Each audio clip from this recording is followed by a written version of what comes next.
Okay, in this video we're going to look at the 6 vintage Star Wars bounty hunters. So there's IG-88, Bossk, Dengar, Forlom, Boba Fett and Zuckuss. I mean Forlom. I'll mix the names up. So his name really is Zuckuss, but in vintage he's known as what do you call it? There's old Boba Fett, great looking figure. So I've got 4 of these graded. 2 I still need to get graded loose examples, but I've got them all on card. It's quite a nice set to assemble. It's quite a good idea if you're wanting to get into vintage to try and get all 6 bounty hunters. I mean, probably Boba Fett's going to be the most expensive.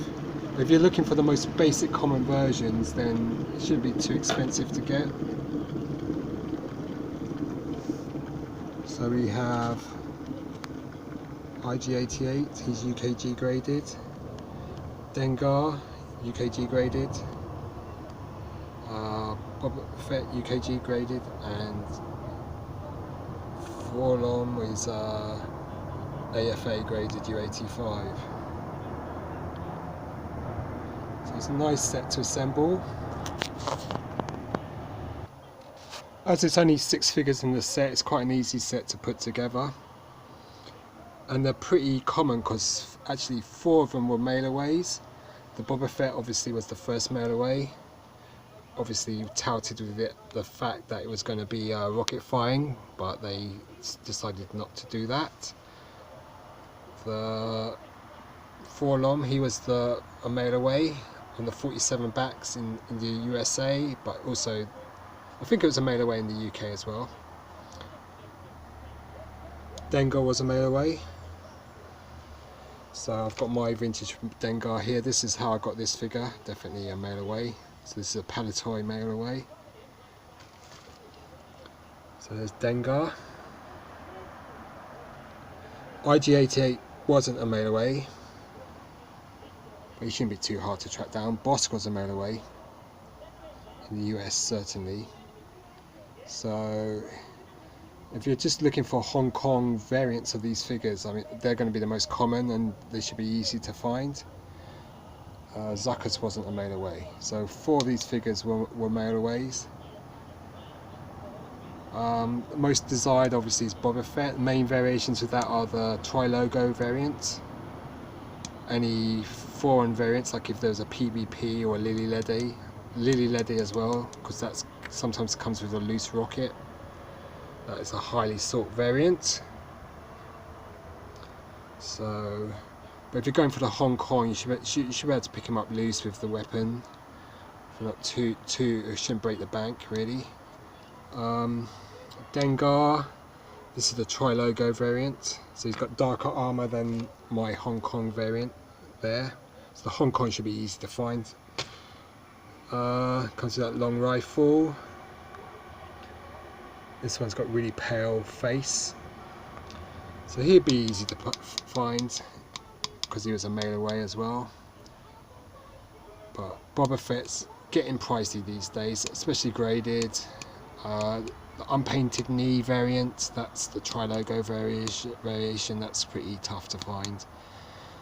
Pricey now. There's a Taiwan, bound to be a Noku,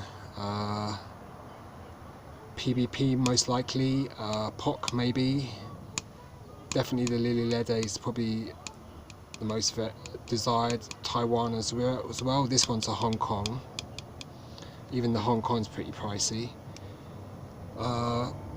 Forlom, who's now known as Zuckuss, he's shouldn't be too hard to find in the Hong Kong.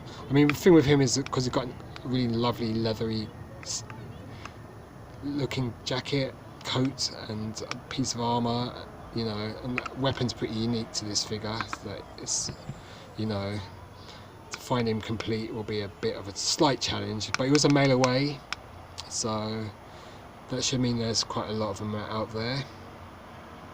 Quite a nice looking figure. IG88, I mean, just the colour variates, silver and grey, stiffer limbed and more rubbery limbed, but it shouldn't be too much of a task to track him down. Comes with 2 weapons, Imperial Blaster and a weapon that's unique to the figure. This one's UKG 85. I mean, I got this for a tenner. I bought 5 of these figures years ago from France, and they all worked out £10 each. Bargain. You wouldn't get figures that graded figures that cheap now. And these just such, I mean, look at all the lovely detail of this figure. Bossk should be easy to find. It's got quite a unique weapon, Hong Kong variant, which would be easy to find.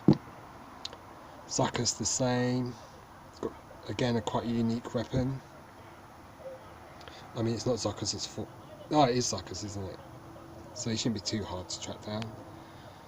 So I mean, the hardest one you're going to have to deal with is probably Boba Fett, and that's just because of the character's popularity. If you wanted them carded graded or carded loose, I mean not loose but on cards, that's going to be expensive because the Boba Fett is so pricey these days. There's a sort of feeding frenzy around Boba Fett these days that anything Boba Fett just goes sky high. He had a short release on the Empire Strikes Back card, so he's quite tough to find on the Empire Strikes Back card. His card can be quite pricey on Empire. I mean, yeah, on the Empire card. And he didn't make it onto Tri-Logo for some reason. Dengar should be fairly easy to find on that Return of Jedi, Tri-Logo. Slightly more expensive on the Empire card. IG88. Easier to find on the Return of Jedi card, more pricey on the Empire card. Tri-Logo will be expensive because of the picture variation. Bossk on the Empire card should be doable. I mean, there'd be a lot of Toy Tony versions of this figure out there. I mean, I've got him on the, is it German card? I think it's a German card. Got him in the Tri-Logo as well. And then Zuckuss, I picked up a carded version, graded Palatoy, Return of Jedi. I think it's 45 back. That was quite affordable, and that was earlier this year. So yeah. So it's it's a set that I think most people would want to complete, especially with the 40th anniversary coming up. Yes, so a really nice set to assemble. Bounty Hunters. Okay, so yeah, I think if you wanted to get into real vintage collecting, and you wanted to get a loose graded set, a loose set in good condition complete with accessories, then I think that's quite a realistic set to acquire. I mean, the thing with this is you can't play with it or fiddle with it. Arrested for figure fiddling, but you know, then you probably get into variations as well, like POC and PvP and all that sort of stuff. Once you've got the first 6, or then you go on to other characters. But yeah, it looks good. So you've got all the bounty hunters, and they look great. So yeah, excuse my waffling and babbling and all that sort of stuff, but I had these figures out, so I thought, why not make another video about them. Okay, cheers, goodbye, particularly to Action Figure Grader, Mr. Domo Toys there, and Gerard Coyle. Thanks, cheers, bye.